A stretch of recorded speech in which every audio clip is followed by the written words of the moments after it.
Hey everyone, welcome to the podcast. I'm your host, Jeremy Houtsma. Today's guest is Steve Lamos.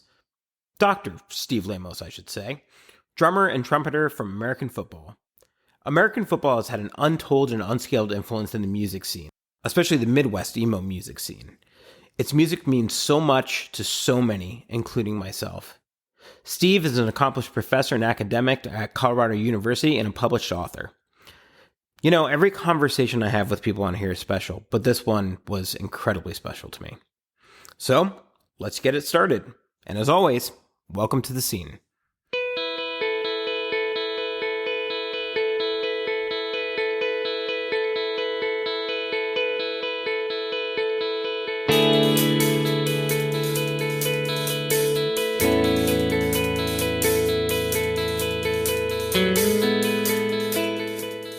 Hey, how you doing, Steve? I'm doing well. How are you? Thanks for having me. Yeah. Do you go by just Steve or Dr. Lamos? No, Steve is great. And you go by Jeremy? Yes. Yeah. All right. Nice to meet you, Jeremy. Is it Lamos or Lamos? Lamos. Okay. All right. Is that Hispanic, I'm assuming? No, not at all. My dad is oh my God. Slovak. It's like derived from Hungarian or something like that. Really? Yeah. My mom's from where? From Poland. From Poland, right. I kind of thought so just because I heard something like you used to play in some sort of like Polish like oompa band. My dad played like kind of polka music as a kid, and so we had sort of he was from the States, but he grew up an immigrant kid, and I've had sort of immigrant like mindset for my especially as a little kid, like, don't take for granted what you hear in the States, that sort of thing. Right. So kind of how I usually do the podcast, it really honestly is just like a free-flowing conversation. Obviously I want to talk about some American football stuff. I'd also love to hear about your teaching, and also as well as some of the just kind of like what you've recently been doing, teaching, and you wrote a book and all those great things. Sure. So it kind of just free flows. Last interview I did with somebody, we ended up talking for like 45 minutes about like the efficacy of like Christianity and philosophy and like all this stuff. And at the last part, I was like, "Oh, right, we have to talk about like what the band actually was." So, So, you're currently residing in Boulder, or? Yeah, we're a little bit north of Boulder, but we've been out here. It'll be 18 years in July. Crazy. What brought you? What brought you to Boulder?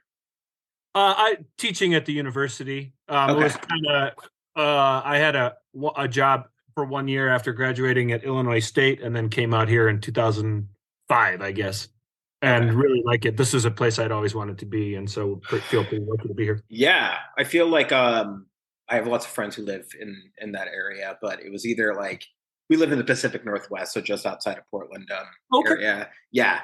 So I've never visited Colorado, but I feel like the Pacific Northwest and Colorado are like in some ways like very, very similar in terms of culture and stuff like that outside and whatnot. So very much so. Yeah. It's usually sunnier here though, although we've had rain for the last week, and my time's in Portland. This feels just like Portland to me at the moment. It's 91 degrees here. So.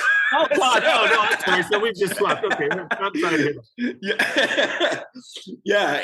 I'm happy to have it because this has been an unusually rainy winter and spring. So for the area. So it's really rapidly evolving around here. I actually grew up in New Jersey, and then I moved to Bellingham, Washington, which is like right at the Canadian border. And then my wife and I moved down to Portland. We kind of got stuck here after the pandemic, and housing prices were like insane. So we like the area, but it's different than where both of us grew up and stuff like that. But it's kind of where our home has been. And where did where did you grow up? In the suburbs of Chicago.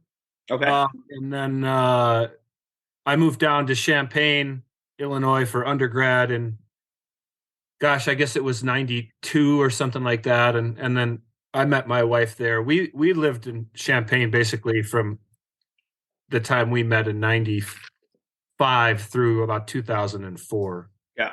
So grew up in the burbs, but spent a lot of time in central Illinois before we came out here. Okay. And how did you first get involved with music? Like, you're a multi-instrument player. So like, what was the first instrument you picked up? Yeah, we were talking about my dad a little earlier. I started playing the violin at around 4 years old. Wow. And then probably started on the trumpet around 8 or 9, something like that. And my dad was kind of played in these polka bands. He was like an accordion and a keyboard player, and he would drag me out. I think the first time I probably played something with him was maybe 8 or 9 years old. Mm-hmm. And so I've been doing this, I'll be 50 this year. I've been doing this most of my life, right, since about kindergarten. And both of my kids started, one plays violin, one plays piano. They both started around 5 or 6 as well. So that's just, I guess it's what we do. I don't know if it's a good thing, but that's what we do. I feel like music education in general is a fantastic thing to have. Yeah. And the violin at 4, though, seems like an incredibly hard instrument to pick up. It's not a lot of fun, and for whatever reason, my son was attracted to it around that age too. I think in the States, that's when they start exposing kids to music. And he came home from kindergarten or wherever and said he wanted to give it a try. And I actually was the same situation for me when I was little. And so here we go. But it is, because it's such a tough instrument, it's also good for ear training. Right. And I think the piano, my daughter plays piano. I think the piano is good for different kinds of things. And yeah, I'm glad for both of them. And I'm glad to have been roped into this world. Do you play? Yes, I do. Yeah. What do you play? Not violin, but I started out with piano when I was younger, because I feel like it's a very if you learn piano, you can kind of learn the theory around it, and then it's great, right? Yeah. And then I just pretty much followed whatever my brother did, because he was like 4 years older than me, and he got into guitar, and so that's what I've been playing since I was 14. And I never learned the technicalities of it, like I wish I had. Like my guitar teacher told my dad one time, was like, he could be really good if he actually practiced. Yeah. Like, you know what I mean? It's like, all you want to do is learn, songs and you're like, oh, I'm, at the time I was growing up, it's like, oh, I want to learn like, Pearl Jam song, or I want to learn like, the System of a Down song, or like something like that, Yeah. Whereas the theory was a little bit harder for me to kind of grasp in that way. Maybe I was kind of burned out from piano too. I don't want to sit there playing scales for hours, right? Right. So it's odd. My brother's actually a really good guitar player, and both my parents don't play music at all. And I think my grandmother played piano, which was like super rare for her, but like she would just sit down and just start playing, and it was kind of crazy in that world. So so we don't particularly know where it comes from, but we really enjoy it. And now I have a kid of my own, or 2 kids of my own. And so it's going to be fun to see like kind of where they want to go and what they want to take, and see if they take to anything. Sure. It feels a lot like trial and error with kids, where it's just, like my son is 4.5, and it's like, oh, we just finished T-ball. Now we're going to go swimming. Like just all this craziness, Are your kids teenagers? Are they? No, 11 and 9. So you have 4.5, and how old is the other one? 1.5. Okay. All right. Yeah. So yeah, my split's almost the same. We're just a few years farther down the road. But congrats. That's great. It's life changing and cool and all those things. Yes, and stressful and sleep depriving. all that part gets a little better. Mine at least sleep now. Yeah. That people keep telling us, they're like, just get them into like kindergarten. Life will open up a little bit, type of thing. My brother had kids.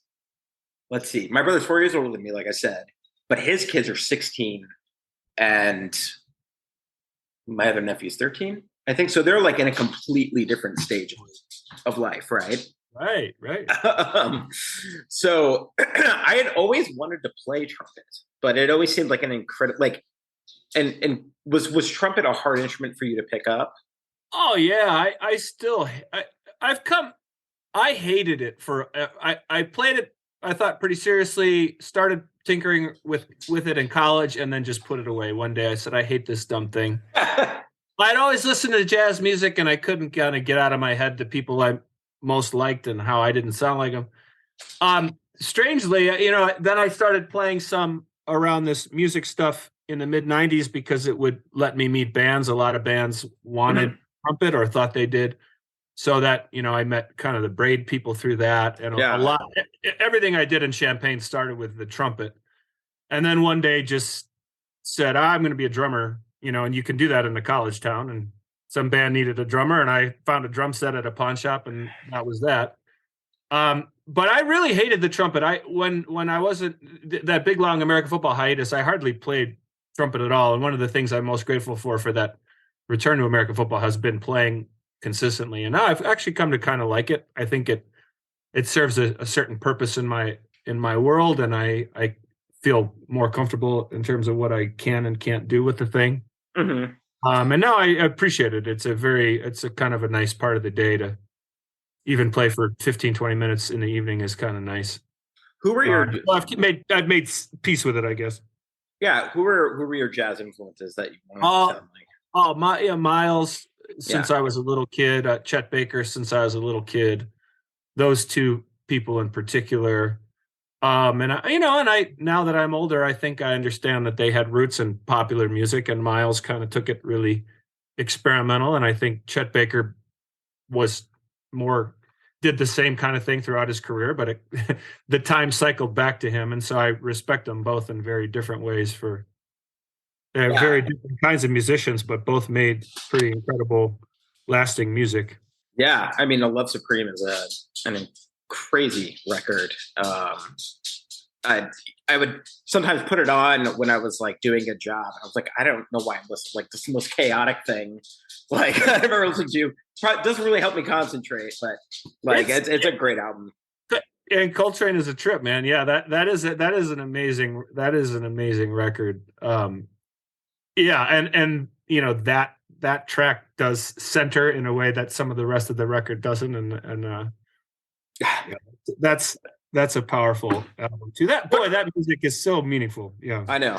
Yeah, I've always had an affinity for jazz ever since. Like, I never really got super into it, but like, we sit at the breakfast table and we always put on jazz, and just as kind of like a calming mechanism for us and the kids, and But I always found myself really drawn to it for some reason. For me, if we're not doing like the experimental stuff, right? Like it's very kind of soothing in a certain way. I started getting more into like samba. You're kind of, what's really awesome, I think, is like you're really introduced to it as a kid when you find out about Peanuts and Vince Guaraldi and the Vince Guaraldi trio, and you're kind of like these childlike things. Like, it was very intentional. For them to kind of introduce that kind of like adultish soundtrack. So I love Vince Guaraldi, and Charlie Brown Christmas is like my favorite Christmas album of all time. Wynton Marsalis he did the Peanuts music probably 10 years ago, right before. Oh, really? Died. And there's he has a whole essay on exactly that, sort of the role of Peanuts in that kind of popular media, for him as a kid. And that's where he heard, his dad's a jazz musician, so he heard it elsewhere. But I think his argument seemed to be that he appreciated seeing it on the TV in that way. It made it seem, part of cultural life, pop culture life, I guess. So you're not alone, I don't think, in saying that. It's a hell of a good record too. I really like that. Yeah. Sometimes Witten's a little too, he goes down paths that I found maybe a little too intense, but that Peanuts is great. you're like, I put it on for my kids all the time, but really, I just thought it was great. Excuse me. So, I mean, you said you just picked up drums.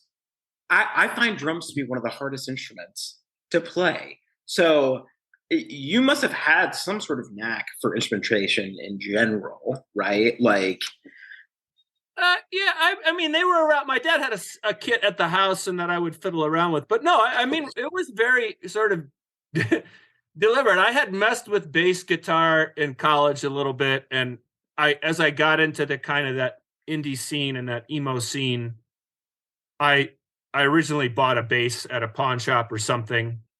But then, yeah, I guess just one day, there was a band that said, "Hey, the guy we was playing drums for us quit," and I was like, "Well, it's kind of punk rock. It's fun." And they, I could, if nothing else, taking all those years of trumpet lessons taught time. And so I thought, I guess my time was okay. And I went to the store and bought books of rudiments and things, and thought, well, I can read music anyway, and I have some sense of what a drum teacher would be telling me to do. And like Right. you were saying, it's probably 3 hours of rudiments a day. When I had that time, that, and we had no kids and that stuff. That's what I did. Yeah. And so I took aspects of the lessons that I had gotten as a young kid and said, well, I'll give it a shot myself. And I would say I'm semi-literate on drums. I mean, there's certain things I can do, and then I don't read music really on drums at all. And I'm okay with that. One of the things I liked about this whole scene was to have musical training might have been a bonus in some time, and sometimes it was even frowned on, like it was lame. It was lame. But you could be a musician without having to spend all those hours doing those things, and I found that frustrating about jazz, is I just wasn't willing to put in the time to get to and it whatever seems like level. And I ended up hating it and myself. And this music was like, yeah, here you go. Right. You can do something different, and I'm grateful for that. Yeah, so the transition into kind of like, what were you listening to in college? Like, what was that, 95? Yeah, I was there. So I was undergrad 91 through 95, and then in graduate school. And I honestly went to graduate school so that I wouldn't have to leave. That Champaign music scene was a big deal for me. Yeah.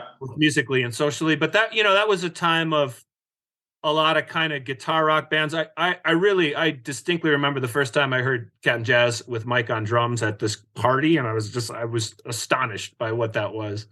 So that kind of music started to be real meaningful to me. I thought, wow, I've never been so moved by live music. But there were the kind of 90s Chicago indie bands, Tortoise, Sea and Cake, Duna 44, those kinds of bands were a big deal.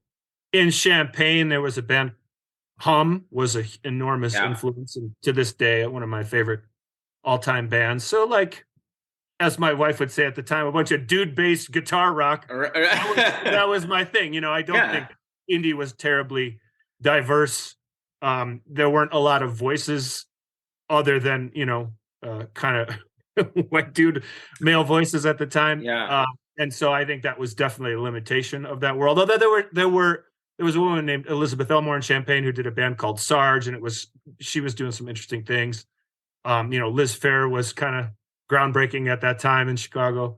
And so I've been thinking about that more as I get older, what was both good and bad about that world. But I really did love it. And it was really pretty formative. So Champaign, I owe a lot to growing up in that place and playing with those people. And here we are all these years later. I was going to say. Ostensibly because of that environment, Yeah. And it's crazy to me that, Braid's on a reunion tour right now. And, to kind of see, did you ever think you'd be doing this? Like, you left American football in 2021, right? Like, did you ever think that you would ever be playing with Steve and Mike, ever again in a tour site? Oh no, God, no. So it's like, we've all quit that fucking thing one way or another, and I'm returning now after being gone for 3.5 years. I asked to kind of rejoin them, and I don't know. Yeah, no, definitely didn't think any of it at the time. Certainly not in 99. Again, not in 2020 or whenever I decided to kind of pull out for a while. And Yeah, it just doesn't seem to want to let us go. So here we are. You got to, but I'm grateful, Yeah, I mean, like, you guys played. I'm assuming. First of all, how'd you get hooked up with Steve and Mike? It was through Champaign. So I was playing with a different band. We opened for somebody or other, and that was the first time I met Mike. My brother knew those guys. My brother's 4 years younger, like you were saying, you and your brother. He knew them up in the burbs, and I knew about Captain Jazz. I don't think I'd met Steve till he came down to Champaign, but I think they introduced themselves after some gig or something. Mike started singing then with these two other guys and me that in this other band for a little while. That stopped happening, and then Steve and I started playing, and then Mike heard what we were doing and was like, "Oh, maybe I could do something with that." And I think that's where American football came from. That was probably 97, and then we were active, in whatever limited capacity from 97 through when they graduated in 99. Okay, and you were in grad school at that time? Yeah, so I was in a master's program in 97. And actually, I was in a PhD program. So I had different responsibilities, and they were a little bit younger, but then they went home to live life, and my life was in Champaign. Tracy and I were already living together and all this. We weren't married yet, but we had been together for a few years. So life kind of diverted, and for 15 years. I'd say hey once in a while, but that was that. And so when this all came back around in 2013, it was unusual to say the least. I had been here for a bunch of years and didn't really understand how I could make that work with, teaching here, and we had just had kids and all this stuff. But so far, it's somehow miraculously it's kind of worked out. So, I mean, you guys. Were you you recorded? What was that? That was like let's say the first record, right? You did an EP and then you did like a full length. Yeah. Right. So what was that recording process like for you? Did you guys studio? Did you demo it? Did you somebody asked me about this the other day. It was so different because those guys, they would write constantly. So they lived together, and I knew them when they lived together, but I guess only recently I realized or was reminded that they were buddies in high school and lived together all through college, including in the dorms and the whole thing. They would just play constantly, it sounds like, together. But I remember American football, that first iteration, as being so easy for me because they would just bring these things over. And it felt like the most natural thing in the world. I'd be like, "Oh, you got to play this, of course. How could I not play this? Whatever that weird shit is." Yeah. And so it was very Mike never. I remember that Mike never sang. So the lyrical pieces were always a surprise in the studio because he just wouldn't do it. He would not sing during practice, but we would play a lot. At least a couple, 3 times a week. And those parts evolved from those two guys sitting and figuring out whatever they were doing. Yeah. And bringing it over to this other little house, which, we just were part a couple weeks ago of buying the house, right? There a group that bought this place. The real American football house for me is this little place that I lived in and that we would rehearse in that was near the high school. And it just got knocked down about 3 weeks ago, evidently. Oh, man. So on it, and a reminder, like that the actual place that I associate with American football in that first record is gone. And I wouldn't be shocked if the recording studio, which was a garage, might also be gone just because of the nature of how things change. So that was a long time. That was a long time ago. Yeah, 25 years or whatever. Lots has happened since then. And now I think records get made through Ableton and Logic and Distance, and it's so different. It seems like night and day. I think there are certain advantages to doing things this way, and there are certain disadvantages too, I would say. But that first record was time and place. Yeah, was it like a 4-track recorder? You guys for the first one we did a bunch of demos on 4-track and even 2-track, but then the actual studio was 8-track.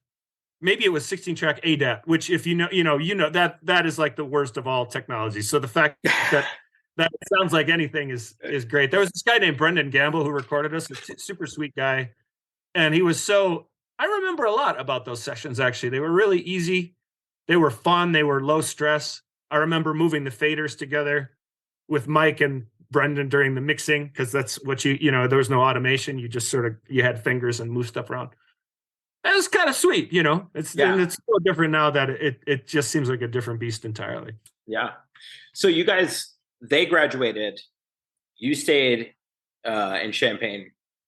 And were you involved musically at all with anything after that? Totally, yeah. I was in like 50 bands. That's why I didn't leave. I played in everything I could play.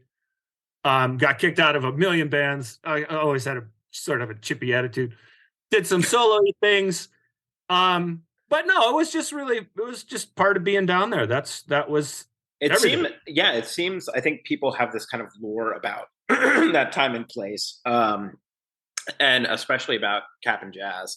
And you said before, like the first time you heard Cap'n Jazz, there was what was different about it to you, or what drew you to it? Yeah, just magic. It was like a religious experience. I've said this a bunch of times, including to somebody who studies religious experience in music. Like, it was maybe the first time I was truly moved like that. I think we were in Danville, to kind of a Rust Belt town, kind of in a VFW or something. And I remember sitting in the back and I just couldn't believe it was so moving. It was just like, it was up to, the volume was as loud as I could imagine anything being. Mike was such a dynamic drummer. Tim was a great up in front. It just felt, you sort of feel it resonate with your core. I could feel it resonate with my core. I liked them live, and I liked the records, but the live thing was like magic. Yeah. But what's interesting to me, and I've thought about this not relatively recently. In American football, we got lumped with that Midwest emo scene, but that Champaign wasn't really part of that. Braid was kind of the one exception to that rule. I think that Champaign was more indie music, and American football probably played 3 times in Champaign, maybe. I mean, we just didn't play that often, and so that the associations come from Mike. And that world he helped build, up nearer to Chicago, but it wasn't really Champaign per se. So when bands would come through, though, the nice thing about Champaign is bands would come through all the time, especially midweek, because we were between Chicago and St. Louis. And so we would get all kinds of cool acts, including Cap'n Jazz. I saw them in Danville, but also at a bunch of parties in Champaign, other places in Champaign where they'd play. And it was great. It was a good time. That's what college town should be. Yeah. Nothing but free music at shitty house parties, with a bunch of kids, and that's what that environment should look like. Well, I think it's there's always kind of like these different waves, right? And like people say, first wave emo or whatever. But I'm really curious about if you're still tuned in or seeing at all, because Boulder's a college town, and like I forget who I was talking about. Like these typical scenes that go on seem to be more disappearing. Like when I grew up in New Jersey, there was, my girlfriend at the time would throw VFW hall shows and like things like that. And it was such a young scene. And that seems to have, with the advent of the internet and just like live shows in general, there doesn't seem to be a ton of DIY stuff kind of going on. And I'm wondering, like, are you clued in at all to like like what's going on in Boulder, or? A little bit. I taught for the first time in my career writing on music this last semester. And I, for years and years, especially at CU Boulder, kids didn't ask about this, but increasingly they have. And then, this semester I've had a bunch of students who are interested in music, and including a couple who knew something about, indie music. But we talked about this a bunch. I had 3 or 4 students write papers on exactly this. I think part of it is you and I are a little bit older, and so we're missing some of it. So I think there is some DIY activity maybe that I'll just speak for myself. Right. No. Yeah. Hang out. No. But it is also true. I think the internet has changed kind of people's orientation toward this, and they really do think that, doing Logic and Pro Tools and things and putting stuff out on Spotify is the route. Mm-hmm. But I also think I've had a bunch of students do this, and I'm seeing it. Boulder has the closest thing to a music scene I've seen in 18 years since COVID. And it's 3 or 4 groups of kids who have these houses and they put on house parties. It turns out a number of students in these classes are in bands that play these parties or host these parties. And I just keep saying again and again, this is the only way to do it. Right. There's so much shit on the internet. It's so overwhelming, just the amount of stuff, and it's so easy to put it out. I feel way worse. You almost need labels to help cull the herd and circulate something. Right, so DIY scenes back in the day, you'd have a label, you'd have polyvinyl or the million other polyvinyl like things, and they would help. So this notion that Spotify has democratized music, I think, is BS. I think it's flooded. It's further flooded a marketplace with no remuneration at all. And I think, I've had so many of my students talk about how overwhelmed they feel. Like, why even bother? There's just so much out there. I don't even know where to start, much less why I would pick up a guitar. And it's like, well, because you should be playing parties. Right. Yeah. You should be playing loaded with your friends and try, that's what it's for. And so I'm so proud of these younger people who are actually doing, they're building a little DIY scene, it seems like, in Boulder. And they've never gone away. I had a conversation with somebody in Denver. The venues are there, although now they're getting gentrified out. So, that's the other double-edged sword of all this is I'm not going to pretend that in 95 we didn't run out VFWs in kind of economically depressed areas of Chicago because, we were middle-class suburban white kids with means who could afford to do that stuff and disposable income. And in the meantime, we weren't thinking about, well, what does this mean for local areas? What does it mean for the Fireside Bowl to be what it was? And to be accessible to kids with, white kids with extra income, in neighborhoods where, folks were dealing with different kinds of issues. As I get older, I think about that a lot, but I also don't want to, I think you can be critical and honest about a past but not dismiss it. Like I was still, it's so cool that those scenes existed. And I think today's young kids probably are more conscious of ways that they can do right in these DIY scenes and try to be sensitive to kind of what's going on in communities around them. And I think, I think they might be able to do some of the things that we did, but maybe even a little bit better, even a little more. Yeah. I wonder if there's just encouragement needed. Like, you can do this. Like, I feel like part of the DIY scene was, one person saw, right? And then people attended and they were like, oh, this is cool. Like, maybe I could do this, right? Or like I could get, and then it kind of perpetuates on itself.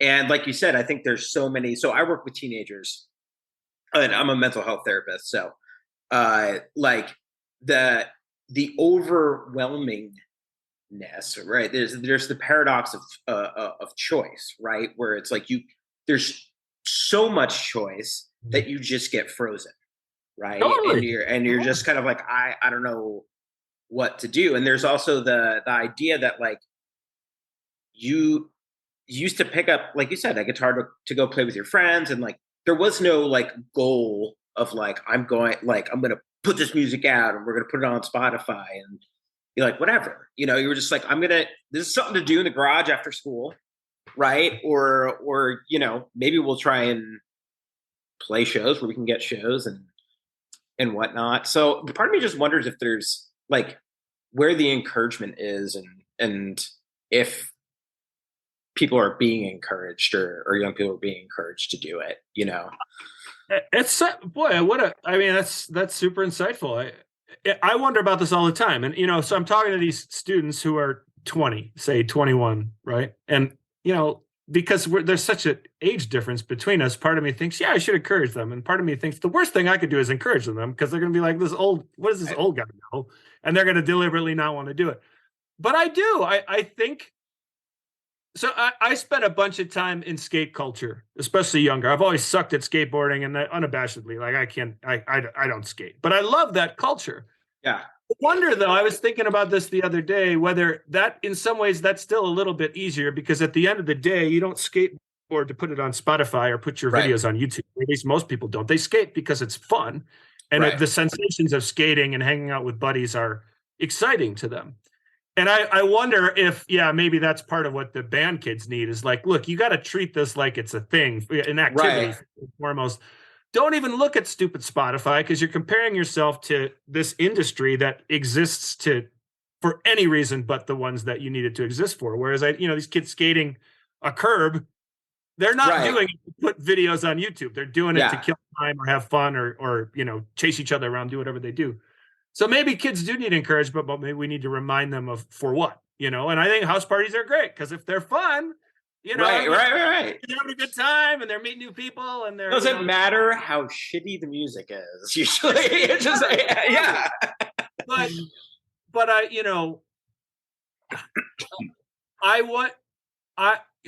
I teach because I teach at CU. We talk about this all the time. Classroom discussion has been markedly tougher since COVID. Yeah. Kids who did Zoom for a long time got used to being able to turn their cameras off and tune out as they saw fit. And now we're back face to face. It's different. And it's really, really challenging sometimes. They need encouragement to talk. Right. You have to have ground rules and sometimes even give points to people to make them talk. Right. And they will, but they're not inclined. And so maybe back to your point, maybe that's where we're at in certain ways with the music thing is like you have to incentivize kids doing it for themselves rather than, doom scrolling their way through 28-second clips of 28 seconds probably too long, 13-second clips of songs and then comparing themselves constantly to this stream of stuff. Well, I don't, the part of the thing too is it's like I don't want to be the old man yelling at the cloud, type of thing. Yeah. But as a mental health therapist, you can see the mental damage and the studies done on things like social media apps and just like what it does to your brain and socially and like your attention span and everything like that. So even the idea of picking up an instrument, learning to play that, like, because it takes time and effort. You have to sit down and you have to be into it. That is something that seems to be kind of like losing a little bit, at least in terms of like some of the people that I see. It's like everything is so instantaneous all the time. Yeah. That there's like a sense of frustration, or they've got their hands in like 10 different cookie jars wondering what's going to work. Right. Both of those together for sure. Yeah. I'm yelling at my kids. Oh, I want to watch YouTube. I'm like, you don't even have the attention span to sit through a program anymore. Like you can't, I want you to watch a 22-minute cartoon. Prove to me that you can. It's the truth, and my kids are sharp kids and they read and they do stuff, but this access to things and so-called choice, right? Pretend choice, is changing how they orient to the world and their attention span and other things, and playing instruments is hard. And so part of the reason that mine do it, I think, is just a kind of discipline. I don't care if you want to do it or not. I mean, I just think at some point we all have to learn how to do things that we may not want to do in any given day. I could be ruining music for them too, though, right? Because practicing every day could make them never want to do it again. I don't know. Look, I mean, honestly, I know that, people make the joke where they're like, well, I know I'm going to put my kid in therapy. So I was like, I'm going to fuck them up somehow. Like, like it's a given. It's inevitable. Like, I'm okay with that. Yeah. Like, you know what I mean? So if I ruin music, I ruin music. But like, but you won't. But none of us is going to ruin. Like I've kicked this idea around with some people here, and I'm saying it out loud in part to remind myself that I promised to do this, and life has gotten in the way a little bit. But I've kicked around the idea with some other people here at CU Boulder.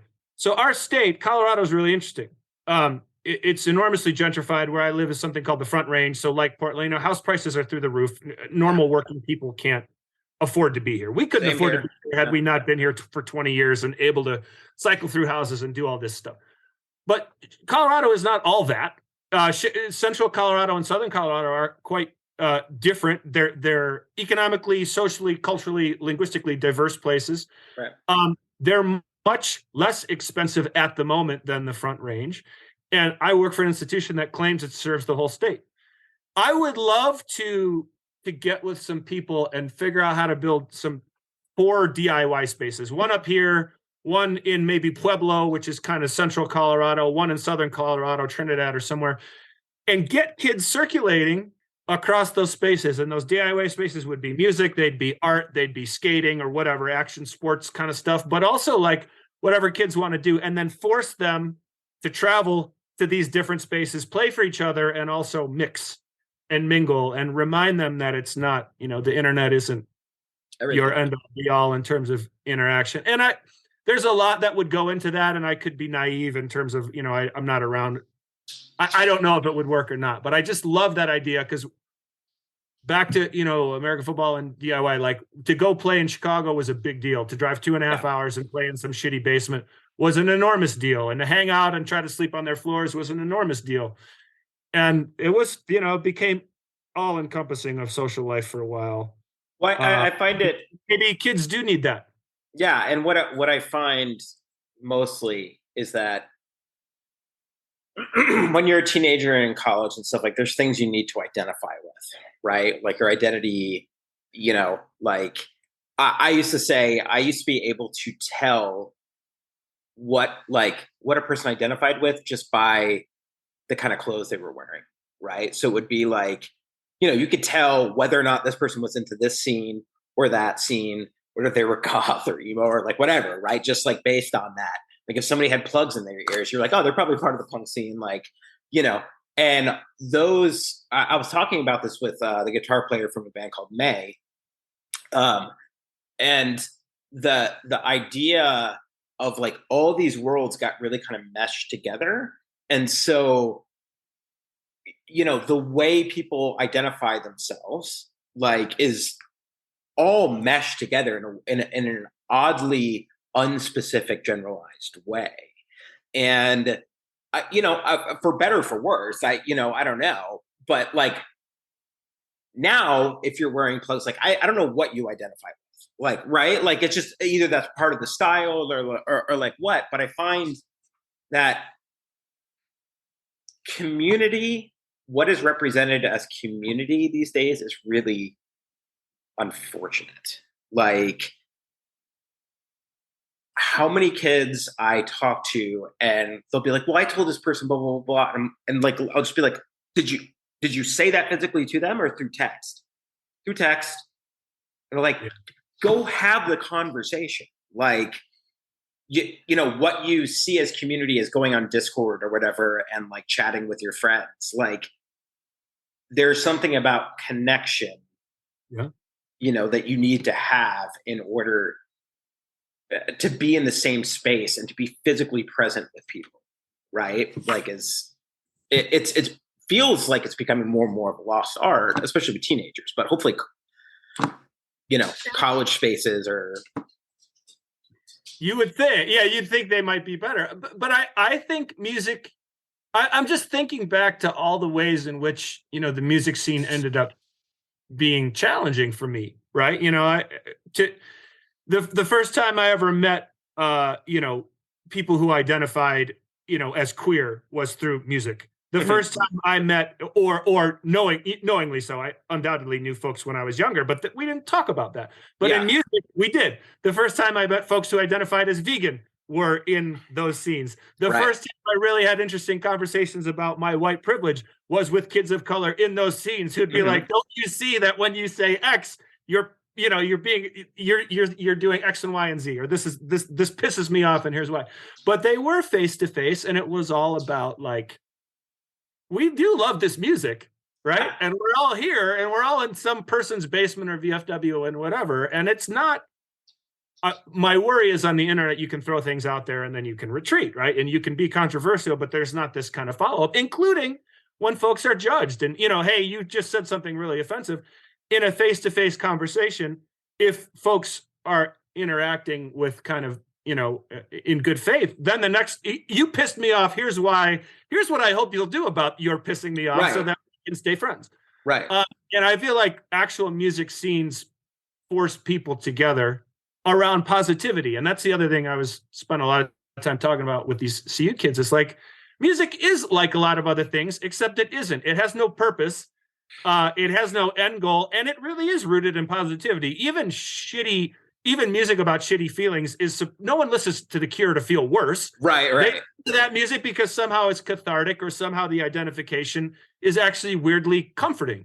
Right. So, music, I think, has a special power, and then I think music scenes have a special power to bring people together, but with an implicit mandate to therefore be together a little better in the future, right? And I'm sorry if I pissed you off, and I'm sorry if I saw the world in a particular way, but let's go to this next show, and then I'll try not to do that, and we can kind of move forward together. And I really do think it matters, and Spotify sure as hell isn't doing that for people. Yeah, that's where it ends. That's where Spotify does nothing for folks. You need this other piece of stuff to get to really experience what music is supposed to do for us, which is bringing folks together with a kind of conscience, or a kind of, we will agree to be these kinds of people moving forward because we all value this in the same way. Yeah, and I think that's part of it. It's like, if you have a common identifier, right, or a common thing that brings you together, right, you can have those hard conversations. You can see more points of view, and you can say, well, this person, I mean, whether you want to think about it as tribalism or like whatever, when you see somebody as a part of your community, right, and then they're able to tell you about their experience, right, and you kind of have that kind of bonding, right, there's also like a conflict and hopefully a resolution within that conflict, right? But then it's like, I will see you at the next show. Like, right. we're all part of this, right? And like we want to figure out, how to move forward through things, and and to genuinely empathize with. So I feel like hearing people's story and attentively listening and what they experience. Like, I feel like the internet exposes so much, but like the nuance and the experiences of the conversations are highly, highly lost. So then we just all kind of go into these different little bubbles. So, like echo chambers, where we're like, well, I don't like how that feels, so I'm going to move over there, instead of being like, no, like we can have conflict and we can be okay. Right. And like, we can grow and change and be exposed to different ideas. And so I see that. And one of my best friends, actually, his name is Ted. We grew up together, been best friends since like eighth grade, is an English teacher, actually, at the University of Arizona. He's a creative writing teacher. He also does English 101, does a lot of like, they're kind of allowed, I think, to just kind of structure that whichever way they want, English 101 type thing. Yeah, probably so. Yeah, so he basically does like rhetoric, and he also does like debate. So he, for him, it's about teaching how to form your arguments, how to talk about things, right, and like make a persuasive argument. And something I just wanted to ask is, because like him and I have had a lot of conversations about this, just in general, but the idea of college being sold more as an experience, than like what he's, I don't think he would mind me talking about this, but what he sees as kind of like, and I hope I'm representing his idea correctly, but like academia and college used to be a place where you were like exposed to a lot of different ideas and thought process and communication and all that stuff. And faculty were kind of seen as bedrock. But for him, it feels more and more like college, like the university, at least that he's in, is being sold more as an experience. And, like the students are our customers, and, like that's like the customer is always right. And somehow we need to kind of like formulate their experiences so that we're not losing. And I'm wondering if you've seen that kind of shift in academia. Yes, I have. I mean, my campus, I know U of A's campus a little bit. I've never been there, but reputationally, we're dealing with a lot of the same kinds of issues. Yes, I think big campuses like the ones that we're both on, in some ways by economic necessity, have had to shift this mindset, but we are also responsible in part, not your friend necessarily, not me necessarily, although I've been administration here, complicit in this. We're competing for, it's an increasingly crowded marketplace, and all these economic terms drive me crazy, but these are part of the ways that we talk about campuses. But I want to actually go back now to this music scene. Yes, I think we are having to sell experience. Why? Because we have internet education, and if students really just see all of this as an instrumental way to get some sort of job that they have some only vague notion about, then what the hell is the difference between Zoom classes or face classes and a college campus? Why would I bother? Why would I spend all this money? And you're hearing from the media again and again, in media accounts about how expensive college is, and it is. I don't know how I'm going to put my own kids through it, and I work for it. Why on earth would I spend money to go live in a place for 4 years? This is stupid. So I think universities like ours respond with, hey, we can offer a kind of 24/7 holistic experience that can be healthy. I think if we did a better job of defining experience, maybe that would be okay. The joke we have a buffalo-shaped pool on our campus, and it's the highlight of every campus tour.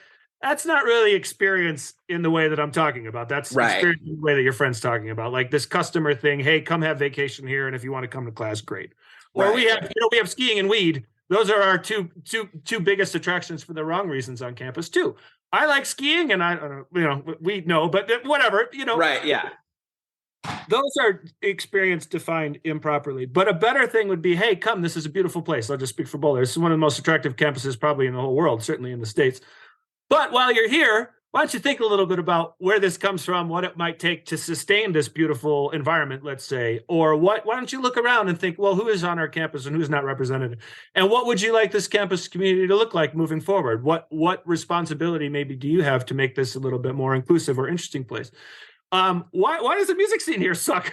Why do you throw more house parties so that we had vibrant, interesting live music as part of a cool Boulder experience, so that it was as interesting for folks to do that as it would be to go to Vail for the weekend or whatever. I think there are ways to sell the experience as something positive and exciting, but also with responsibility, but not also to. I was going to say this in context of music. You and I, as grown-ups who would do what we do for a living, can have these conversations, but I'm not going to, hey, you should be part of the music scene so that we can all build together. Like, that's not.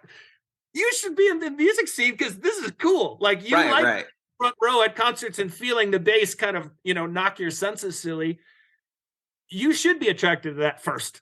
But just know that someone had to put that on, and all this other stuff happens every time you go to a concert that you really enjoy. And so think a little bit. If you really like this that much, think about maybe how you can contribute to making sure that other people have the same opportunity that you have to have your head blown off by giant bass speakers. Right. And that's part of this experience. That's part of how we should be selling this too, is yes, this should be a great 4 years in your life. Yes, a residential campus like U of A or mine will give you opportunities you'll never have. I wrote an article about this not too long ago. Champaign, I met Tracy in Champaign. I did all my degrees in Champaign. So my personal life, my academic life, all my music comes from Champaign. Those 4 years that became 12 years, those were enormously powerful. I would not be anywhere near whatever I've become without having been there at that time and that place. It's invaluable. You can't sell it, and there's no University of Phoenix that could ever offer that. It's absolute garbage. Right. So I should be, my experience is kind of proof of concept that these places and times and experiences can be life-altering, profoundly so. Yeah. We should be doing a better job in higher ed of thinking about that and then talking about that. So, like, in the worst scenario, I was so nervous about teaching writing on music because I thought, man, this is going to be perceived as one of these kind of blow-off classes. I think, though, when it worked, it was students would come in with a certain mindset about why they would want to take a course like this, and then by the end think, oh, I see differently now. I see my experience of music as part of something else, and I'm looking forward to thinking about that's something else moving forward. Yeah. And you've been teaching for how long? I've been here 18 years, but I've been doing this, if I count grad school, for 25-ish. So teaching the kind of class your friend teaches, these first year required comp classes, I've been doing that pretty much my whole career. And so, I've been at it long enough to feel like I've seen certain things change, certain things stay the same, and can both empathize with your friend's position that, yes, I do think there's a more instrumental mindset now. It's infinitely more expensive than it was when we were. Oh yeah. Yeah. But I also think the student as consumer thing is irritating. We can't do our job, and they're not getting as much out of what they're paying for as they should, because the orientation is wrong to start with in certain ways. And my friend is a stellar teacher. I sometimes have chastised him for being a little too accessible to the students. Yeah. For you know what I mean? Like he's the kind of dude who, like, all you need to do is email him and be like, can we meet about the paper? And he's there in like 2 seconds. So he's an incredibly beloved teacher there as well. I think it's just been interesting when we talk a lot about this, and also issues of mental health and how to deal with that, and what the constructive ways to deal with that are, right? Within accessibility, but also a sort of weird weaponization. So like there's, it's funny because when I visit him, which like I visit him like a handful of times, and it's like every time I go there, I'm looking around, and I'm like, what's this building right here? And it's this huge high rise. He's like, that's student housing. There's a pool at the top. He's like, so why would my students ever want to come to class when you can drink and have a pool party up on top there, right? So the university itself, it's kind of creating all this housing, creating all these like high luxury. I think there's even ones like in the hills for students. And he's like, why? I don't understand why they would ever want to come to class, But then he has a certain subsection of students that amazes him, where he runs the speech and debate club, and like he started that, and they're so committed and so brilliant at some of the things that they do, and it I don't know if your experience is like this, but just growing older, it's hard to stay. It's hard to stay relevant or just like up to date on certain things as well. And I think past a certain age, like research shows that our ability to kind of, past 40, our ability to kind of like absorb new information and change ideas becomes steadily, decreased on that end. And do you find it just as easy to connect with students now as you did, say, 5-10 years ago? Yeah, that's a good question. No, not necessarily. At least, but I guess it depends what you mean by connect. There are certain things that I find much more frustrating. I found it enormously frustrating that my students weren't saying much in class. And I thought, well, if there's ever a class that folks were going to talk, and it'd be this one, I would think. And it was tough. And I thought, I'm just getting old. I don't relate in the same kinds of ways. That said, though, that some of the writing that I got this semester is some of the best I've gotten in years and years. And so I was trying to wrap my head around that. So if connect means them doing the thing that they're ostensibly taking the class to do, and if I look at these papers and go, these are actually better than a lot of what I've seen, then I guess I've connected with them. It's just not in a way that I found as comfortable. Like I used to like BS with the kids and feel like I was the liked teacher, and I liked talking to them. So I don't know, but you're right about that research, and it must be inevitably the case that culturally their worlds and my world are just different. Yeah, and maybe that's just part of the natural progression of things, and we older people have responsibility to try. But if you try too hard, they see right through that too. Right, so right. I suppose if one thing that we would have going for us is by getting older is a little bit of wisdom to see through our own lives what's been real and what's been fake, and what's been worth worrying about and what hasn't. I will say this too, though, in response to pools on rooftops and that sort of stuff. There's a fun book. You may be interested in this just out of your own edification. I haven't. There's got to be an updated version, but the last version I taught was probably 10 years ago. It's just called "Why Does College Cost So Much?" And it's two economists trying to figure this out. But part of their argument that's really important is, yes, colleges are catering to this. Yes, we are making a problem worse. But at the end of the day, if you actually believe that the customer is always right, students themselves and their parents are selecting schools on the basis of this stuff. So to say that universities are causing this is enormously problematic, because they're in certain ways they're responding to what students and parents are telling them that they want, which is pools on the tops of elaborate housing. What they have an interesting chapter that talks about the shift since 1960 in the average size of the U.S. middle class home, from 850 square feet to 3,000 square feet, number of cars, amount of time spent with technology. Part of why college costs so much is the infrastructure it takes to have Wi-Fi everywhere all the time, being updated, and learning management systems and all this.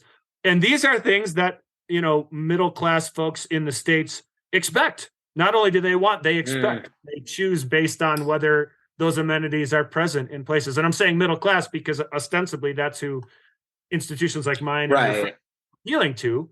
Although they should be appealing to working class, they should be appealing to even making it possible for folks in poverty to attend. But they orient toward a particular mindset that is cultural.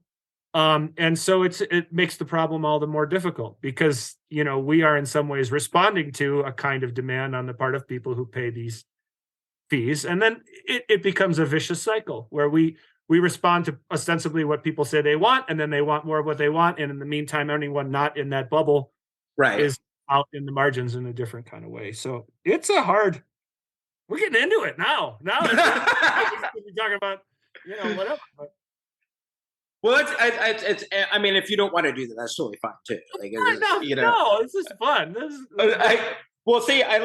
Because I don't want. Part of it is I don't want to force a conversation about American football. Quite frankly, these are more fun conversations for me to have, and I think more interesting conversations to have than there's tons of information about American football out there that anybody could just kind of stop up. So I'm not really too interested. It's all good. That's all good. I of course I want to talk about American football.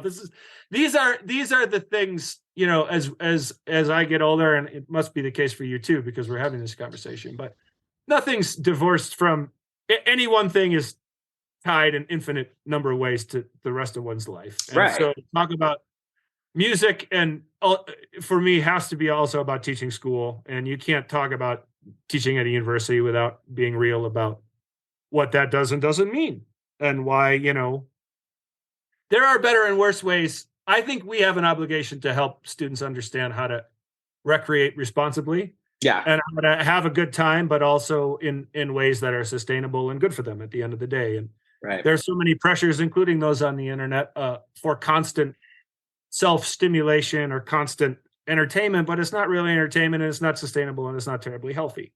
And you being in mental health, you've mentioned experiences that you've had with these things. And I think asking students to think about things they do for fun in something of a serious way, or at least in a kind of honest way, is good for them. And I think that's part of a justification for universities moving forward, is we are spaces dedicated to helping students reflect on themselves in ways that we hope are healthy and sustainable in a longer term. And if we should be helping them get jobs too, that's great. But part of holding on to a job, and part of preparing for jobs that you don't even know exist yet, is having the right kind of mindset and the right kind of attitude toward thinking about your future. And, in American football, I'm 30 years into American football. How could I have known that? Back to one of your earlier question, there's no way to know. That's not why we did it.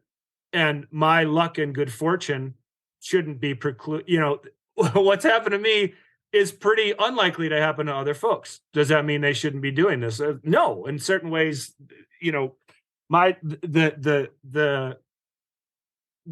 fact that I get to run around the country and the world and do this, that's the least interesting part of the story, or that's the part that the fewest people should be paying attention to, because that's not what it's the mindset and the doing that we needed something to do in college, and we did it. Yeah. And we did it with ferocity and with consistency.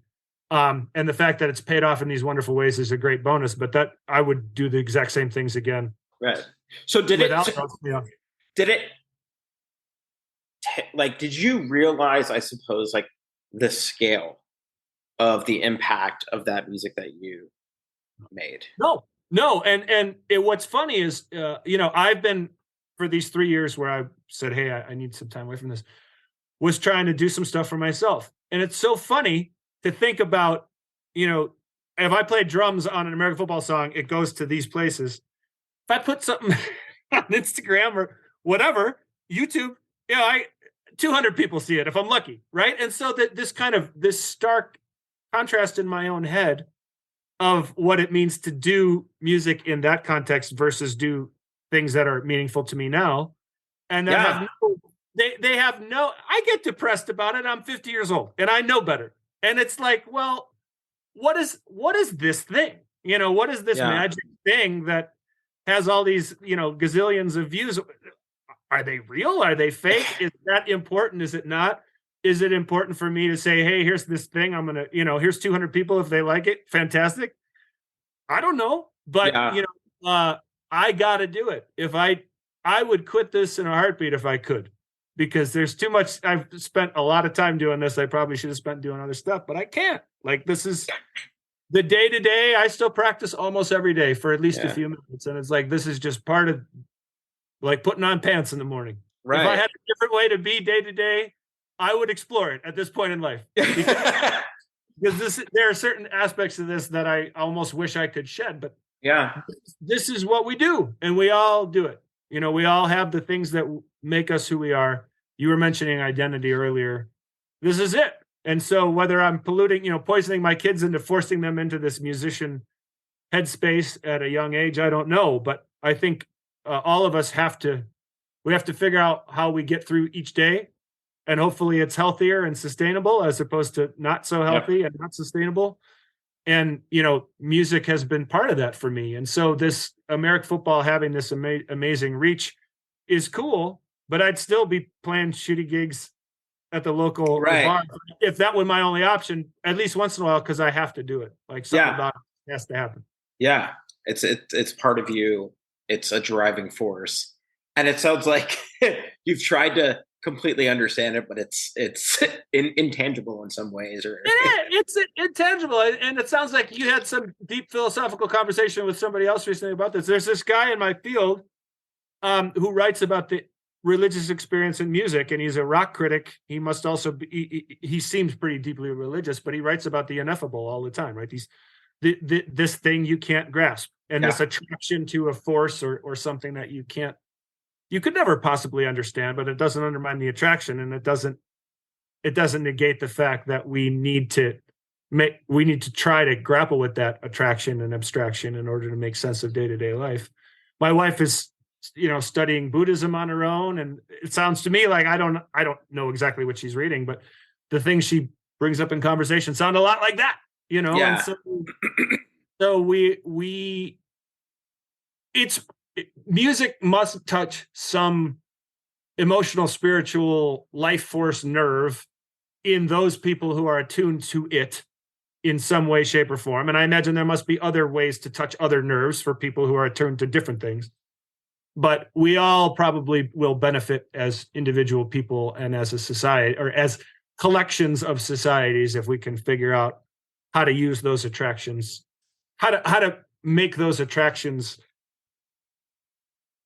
engage with them productively. I don't know what I'm trying to say. Because if you say, I'm going to make the most out of them, that doesn't feel quite right either. But there's if you're deeply attracted to some notion or idea or feeling, it's probably a healthy one, and it's probably one that you should try to spend some time with.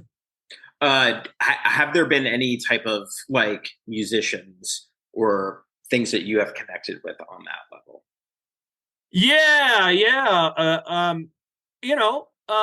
Performances that have been otherworldly, starting with Mike. I've been I remember seeing Wynton Marsalis in a performance and just being sort of bowled over by just how it felt like I was transformed. There's a guy named Bill Frisell. Do you know Bill Frisell? No. Older guitar player. He's probably in his 70s at this point. I've seen him perform a few times live, and there's something about that guy. He already seems plugged into the next world. The music is just often just kind of solo guitar. I'd recommend it just as kind of music to work to or think to. These folks just, God, I don't know. Gillian Welch is somebody I've been listening to a ton lately, and the way that her voice works, both live and on record, is it feels like a conduit to whatever word it is that we're talking about. Yeah. And so that stuff is more, the older I get, the more meaning that I value that as much as just about it, as just about anything. Those connections and those experiences. Yeah. So lots of folks. Have you heard the new Alison Krauss, Robert Plant stuff? It's not that new. No. Oh my God, that's another set of records. Like, holy shit, what are they doing? So yeah, there's Miles and these people who have meant the world to me for a gazillion years. It's all part of it, and it must be part of what you have no reason to be talking to me. There must be something about this that does the same for you, right? And so conversing about it is part of how we give back or plug into it in a different kind of way. I had a very weird spiritual experience with American football. Really? Listening to American football at a time in my life where I was really contemplating leaving my community and leaving my. I was going through like a breakup at the time.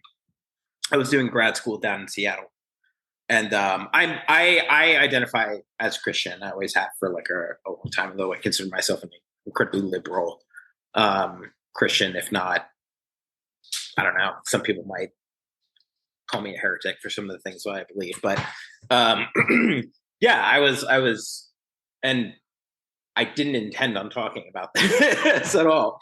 But I was in a space where I was like, I don't know, like. The backstory is I had moved to Seattle after a bad breakup, and there was this feeling of kind of running away. And I didn't want to do that, but I was contemplating it. I was contemplating moving down because I was commuting an hour and a half to grad school just to stay with this community. And I was listening. I don't remember the name of the song, but there's a part where Mike sings, "Don't leave home." Because everyone here feels the same as you. And like I was literally in a state of like contemplative prayer, like as I was like walking my friend's dog. It's like I just don't know what to do. And I was listening to that song, and I can't say that I was like, "Oh, this is like a divine revelation," but it just hit at the right place at the right time. Yeah, sure. And I was like, okay. And because of that, kind of changed the direction of, the same person I broke up with. We've been married for 10 years now. And, you know what I mean? So like, there's these like qualities or things that kind of happen. I mean, Jeremy Enoch is, I don't know if you know Jeremy Enoch, his solo stuff. I don't think I've ever felt a more spiritual experience than seeing him play live. Just his solo stuff. I had a really fortunate chance to see him in a very, very small venue. Just him, a guitar, and a bottle of wine. And man, that guy is, every musician I talk to who sees him play live just has this weird spiritual experience with his music when he sings. And it's otherworldly. It's just crazy, like. And I live like that's a level of the way that music can touch you in a weird spiritualized type of way for myself in Christianity. It's if I believe that God touches all things and speaks through all that is good and speaks through all that is like beautiful, right? Then I am being talked to in a certain experience.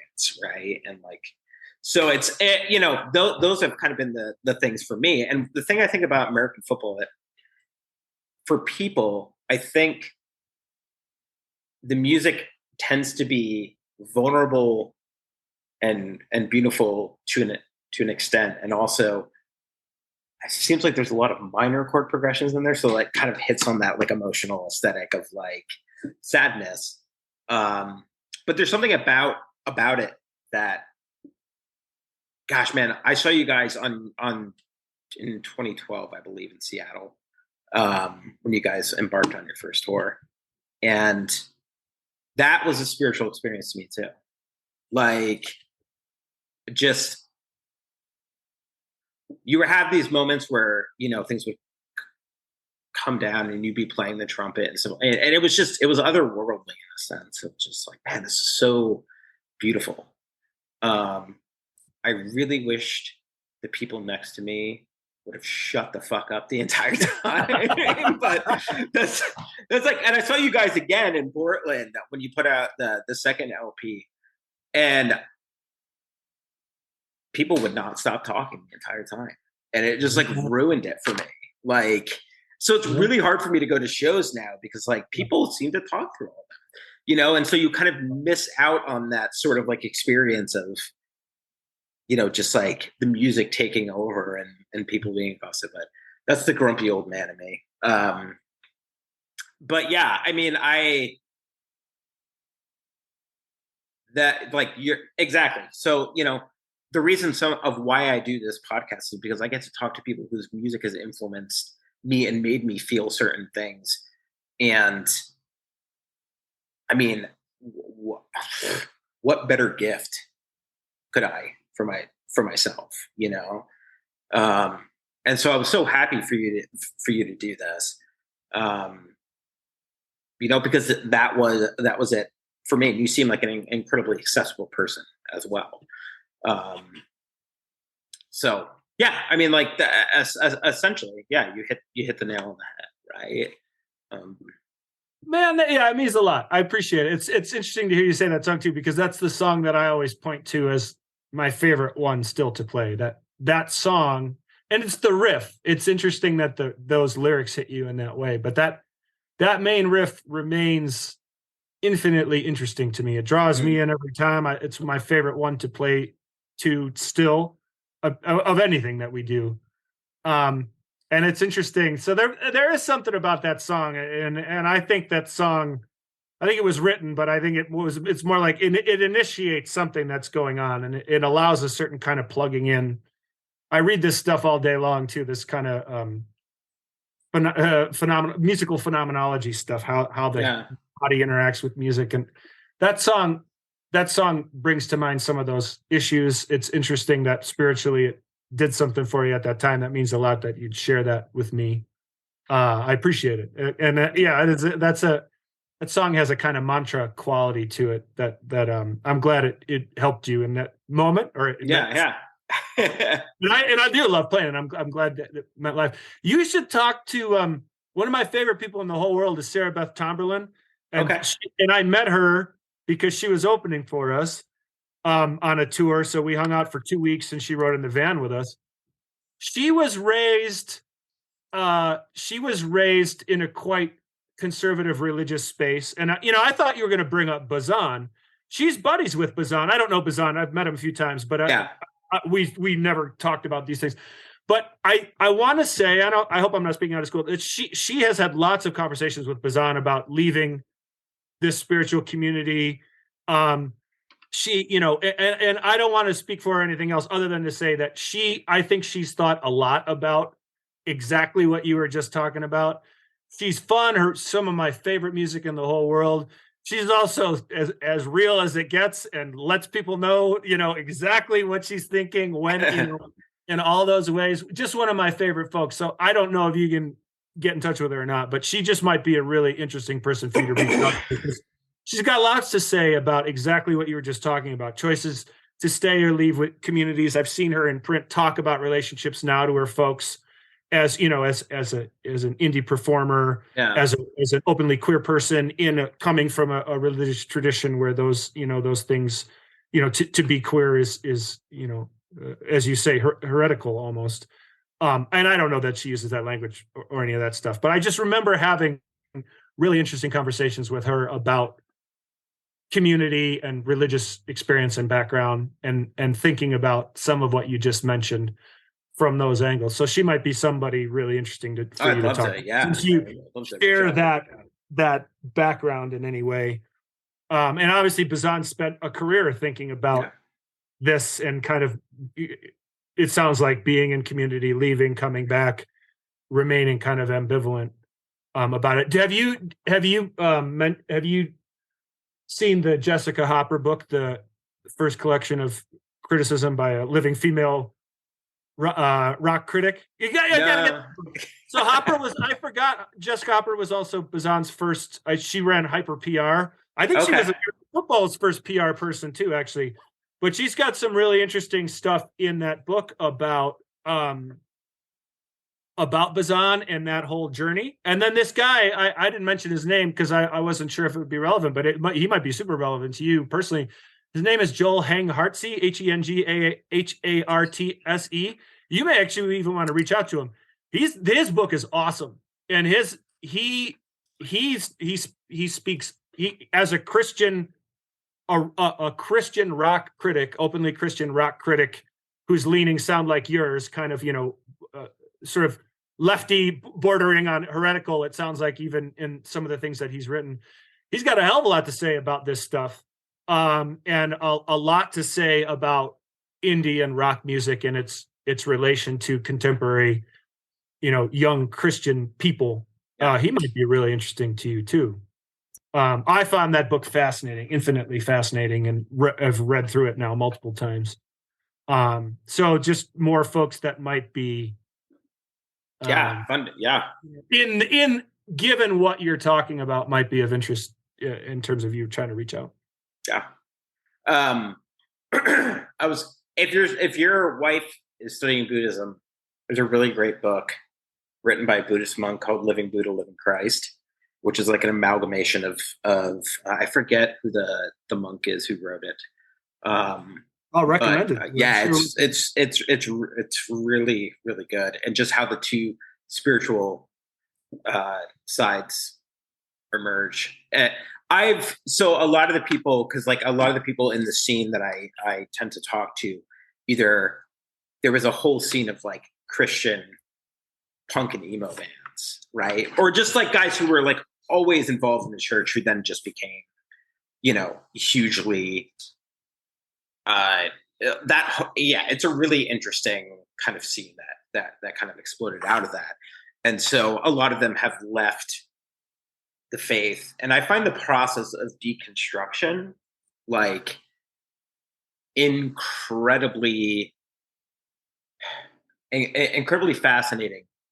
I find that the idea, or I would say inability to reconstruct, to be even more fascinating.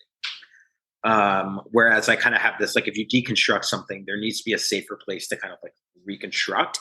And that's what grad school was for me, was like, I was able to take these, and I fortunately had a church that was like very open, where I could just be like, raise my hand and be like, I think that's bullshit. Like, I don't, this doesn't make sense to me. Like, literally, like I could do that, and we just have a conversation about it. Right. And so the idea of like the Jenga piece being taken out of like certain faith and tradition, and the whole thing falling down, was like, well, if you want to play again, you need to like re-put the pieces up, right? And like the process of faith and theology should always be a deconstruction, reconstruction, because like that's the game. You know what I mean? Like it's hard to know something that's infinite, because like it's always expanding, or it's always, moving.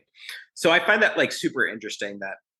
That's when I kind of got into a conversation with Zach from May, just kind of about that sort of that process, and, just finding other people's kind of journeys. I am infinitely, because I am a mental health therapist, I'm more fascinated in these types of talks than ever about really kind of music in general. Like, you know what I mean? Because I think that like the little things, the life that's lived is like the most interesting thing, right? Yeah. Like at the end of the day. And that's what I'm finding out more and more as I talk to musicians. It becomes less of this like, you know, what's it like to be on tour and blah blah blah blah blah, and more like what's your personal experience been with this, or you know, what are you doing now, and how does that kind of light a fire inside of you, and where's your wisdom at these types of points, you know? And I'm truly thankful for the conversations. They're incredible. Yeah, I'm thinking of yet another book now too, in light of what you're saying. There's a guy I think he's trained as in religious studies. The name is Ashton Crowley, but he writes about the Black Pentecostal Church history and the history of music in general, but also of organ music in particular. And you know, seeing the Black Pentecostal Church as a space of kind of radical critique of racism. Potential critique of gender norms and LGBTQ kinds of norms, and spaces where people could at least potentially explore, use Pentecostal Christianity as a space to explore new modes of self and new modes of being, and dealing with racism and other sorts of, you know, homophobia and other sorts of things. And it seems like through the course of this first book that he inserts himself a lot into the book. And there's some aspect of kind of reconstructing a self in relation to this history. And evidently he was an organist in the church for a long time and left the church for lots of reasons, but seems to be, through the space of the book, also trying to give himself a way to put these experiences back together a little bit differently. Somebody I follow on Instagram, and he seems to be thinking a lot about. Do you know Dr. Cornel West? Sure. Yeah. I mean, Cornel West. I've never met him, but yeah, it's sort of a hero. Yeah, and his kind of the ways in which he invokes, you know, pragmatic philosophy against a backdrop of a certain kind of Christian tradition in the States is really pretty. Fun. I mean, he came to my grad school. And did a talk. I unfortunately missed it because I lived 3 hours away from it. Because I love him so much, but he did a talk on basically like spirituality and jazz. And like I'm so mad that I missed it. But I was so dead tired. I wasn't going to drive 3 hours up there. But his thought that might be interesting, you know, just in terms of, I thought it was really interesting because I didn't expect that was going to be his topic, but I mean, it was right on jazz and soul and, you know, spirituality, and thought that was pretty cool. So if I can find it, I'll send it to you. If I can find it, I would love to. And I think in light of what we're talking about, I think that you know, African American classical music, West and other people, that they define jazz in that sort of way. You know, music in the African American blues tradition is so it's inextricable from spiritual things, right? It is music. It's inextricable from the embodied experience of people who were enslaved. It's inextricable from a kind of history, and it circles back to something we were talking about a little bit earlier. So, you know, this music can invite people on many different levels, and it can be deadly serious and deadly. It can be bleak. It can also be beautiful and wonderful, but it operates, I think, from a kind of invitational space where there's invitation and obligation. Like, oh, you like this music, do you? I learned more about U.S. civil rights movement from reading jazz biography and autobiography than I ever did from my classes. And as a white kid who grew up mostly in the white suburbs, I would be confronted with this kind of, you know, cognitive dissonance. Wait a minute, this is what I think I see. Why is this person talking about this? Or what do I make of that experience? Right? In what ways am I responsible or not for something that happened to somebody 50 years ago in this other time and place? but also how can I be a fan of somebody from this particular time and place and not be honest about the things that they faced, Right. and not be honest about maybe a sense in which I might have an obligation to sort of deal with aspects of this in my own day to day. I think that's kind of isn't that what you kind of dealt with in your book a little bit? It is. I mean, that book is about the history of higher ed desegregation in the States from the late 60s to the early 2000s, including, and it's focused on Champaign. And, I don't talk about this so much in that book, but the catalyst for thinking about what responsibilities U.S. higher ed has to all citizens in the U.S. stems from me reading jazz biography and autobiography and going, hey, wait a minute. Right. Why do these musicians, why do these musicians who I thought were among the most important folks on the planet, why are they experiencing these things? Why are they talking about experiencing these things? Why is it the case that historically people who work in these traditions have faced X, Y, and Z? And how does that fit with what it means to be educated? Yeah. Or what responsibilities a place like University of Illinois or CU Boulder has to other folks? So my love of music, I feel like has forced me to try to come to terms with responsibilities. And that's something I've talked about at different points throughout this conversation, but that doesn't mean it's over, or that, right. Yeah. I've got plenty we all have plenty to do. I certainly have plenty to do, but I'm grateful that music has been a way in a kind of tool of invitation. I'm not shocked at all that West would talk about jazz and spirituality as a kind of bedrock driving force for thought in the U.S., for thought about social justice and racial justice in the U.S. And you can have things that are celebratory, but also deeply, deeply demanding and critical at the same time. That's one of the beautiful things about any art in general, but music in particular, I would say. It's probably been incredibly interesting for you to see what in the past few years society has done with some of the critical theories on race and stuff like that, and how that's been weaponized in a certain way. That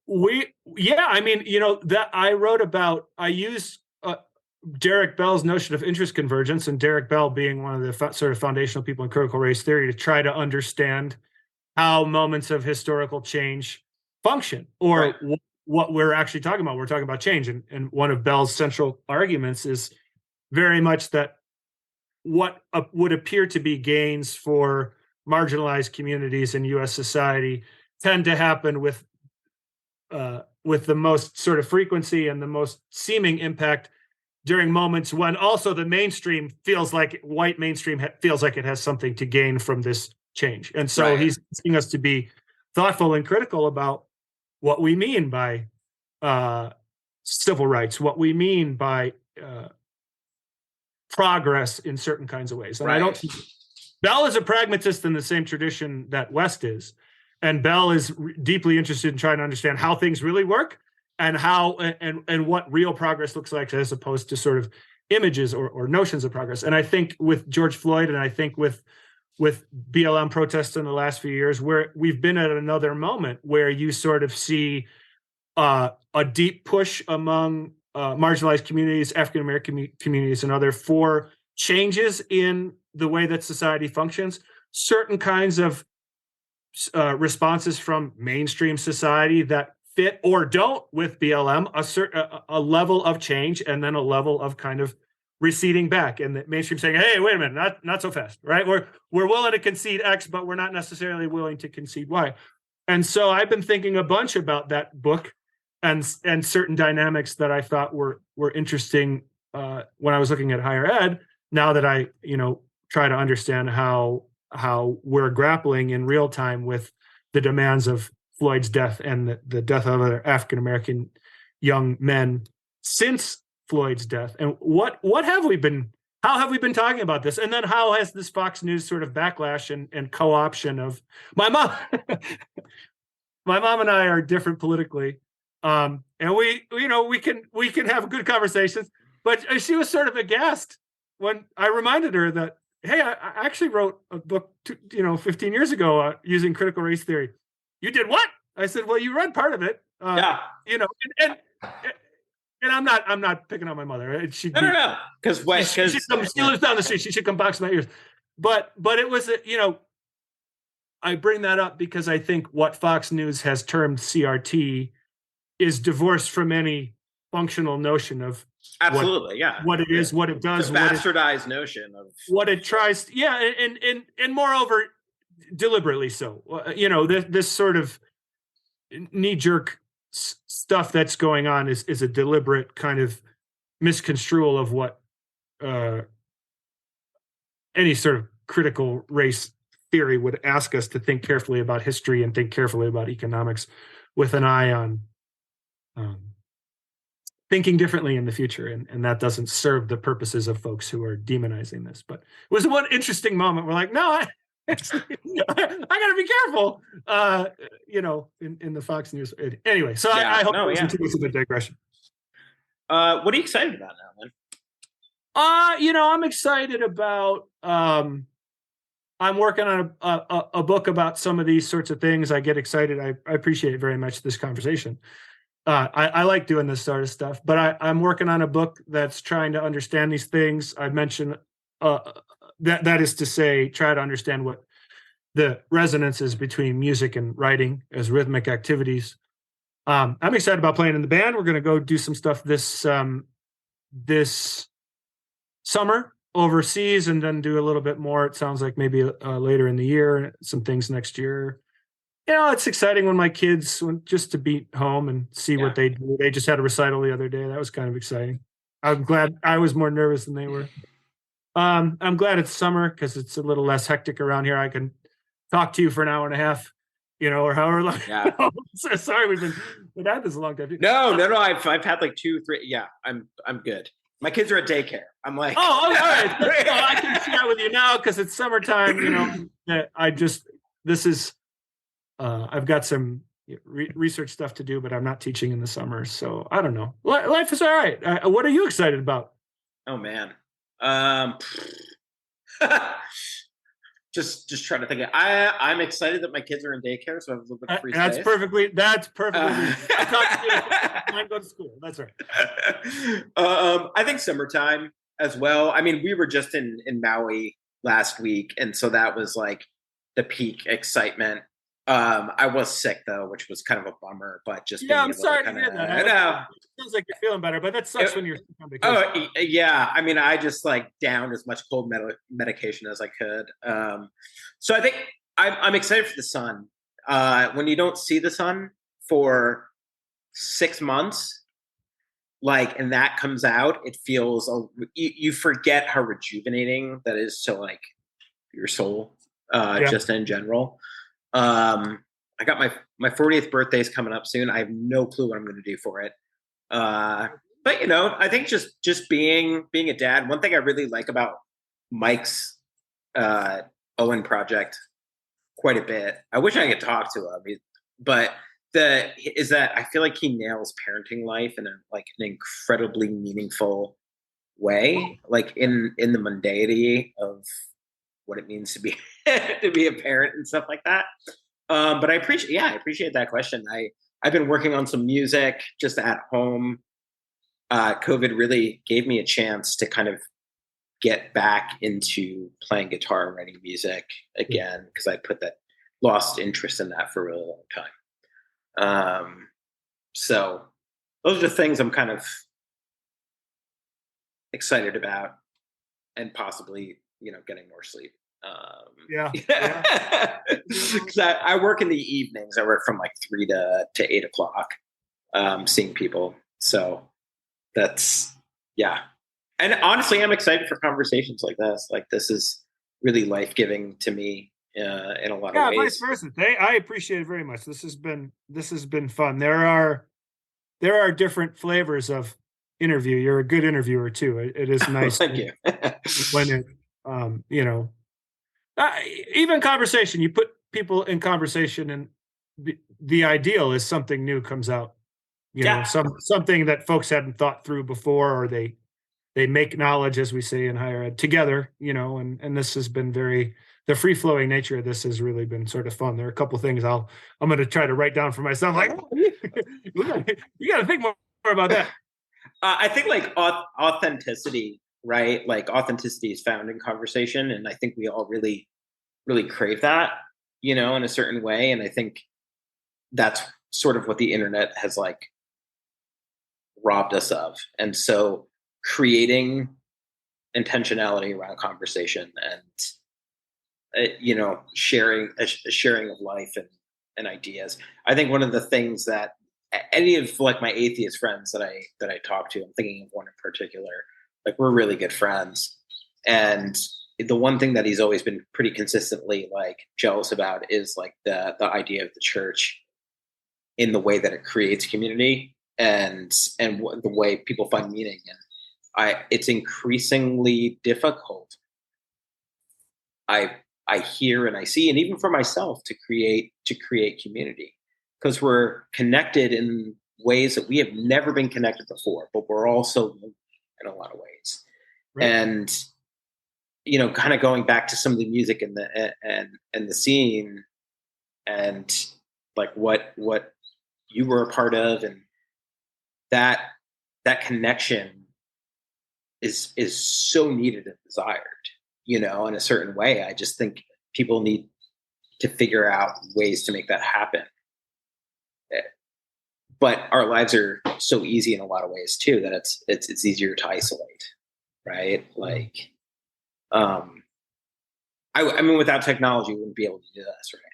So, right, and then there would be no American football because we never played, so we never. I'll leave you with one quick thing, and then I better go. I got to get a couple things done before I go grab my kids. But I went to Catholic school as a kid. My wife did the same. We were married in Catholic church. Didn't go to church for a long time. But when we moved here, there's a Methodist church down the street, a few blocks. We live in a little town, couple thousand people, and the only reason that I went is they advertised as bluegrass church. And I'm like, I don't know what this is, but this is a bluegrass town. So we went, there was this killer bluegrass band. And I was like, oh, this is pretty good, And then they were nice and friendly. And they said, oh, you should come again.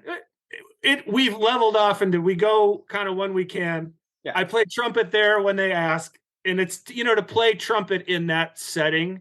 Sometimes they're kind of Methodist hymns. And sometimes it's more, kind of day-to-day spiritual stuff, but it's fun. And I like playing in church as much as anything. People are so appreciative. It's the same 35, 40 people every week. It's a tiny old wooden building. It feels kind of old-timey. My kids come, it's the closest they're ever going to get to church. Yeah. And it's been really pretty wonderful, and like, I'm sort of grateful. And I still definitely have two minds about organized religion and this sort of thing, but it's been a positive force for us, and I'm pretty grateful for it. And it's been a nice return to things that have value, And so again, like, music has roped me back in a different way, and I'm grateful for it.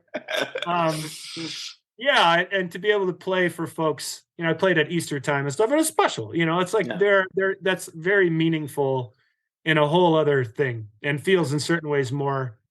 It feels authentic in a kind of deep authenticity that I'm really pretty grateful for. So, here we all are, Well, thank you so much for the conversation. Oh, it's been wonderful. When you said yes, I was like freaking out a little bit, just because of what the music has meant to me in general, and I think it's meant to so many people, right? And to have the honor and the the honor and the lose my words here, just to have the honor to talk with somebody who's impacted your life or whose music has impacted, I am forever grateful for. So I really thanks for saying that. Thanks for sharing. It means it's very special when you and when folks say, "Hey, this has had value." I appreciate so much that it has. I'm glad it sounds like there are times in life where it just came along at the right time. That means the world. And to be able to participate in this big cosmic energy in some meaningful way. I'm grateful and humbled. So thanks for that. And next time we're out your way, Please. I'll give a holler, vice versa. And then, we'll come and then we'll get you closer to the stage so you can actually, enjoy. If you have, if you have time for a beer, let's go. I will. I can email you some of those books too for like your wife or whatever, and that'd be awesome. She's all about that stuff. So yes, vice versa. And I would love to keep chatting on email. If there's any stuff that I brought up, I can send you, bibliography stuff too. But sure, let's continue the conversation that way. That'd be great. All right, sounds great, Steve. Thank you so much. Thanks, Jeremy. I really have a great day. Yeah, you too. Bye. Bye. That about does it for this episode. If you like the podcast, please consider subscribing. You can find us on all major podcasting platforms and on Instagram @TheScenecast. Again, thanks for listening, and we'll see you next time.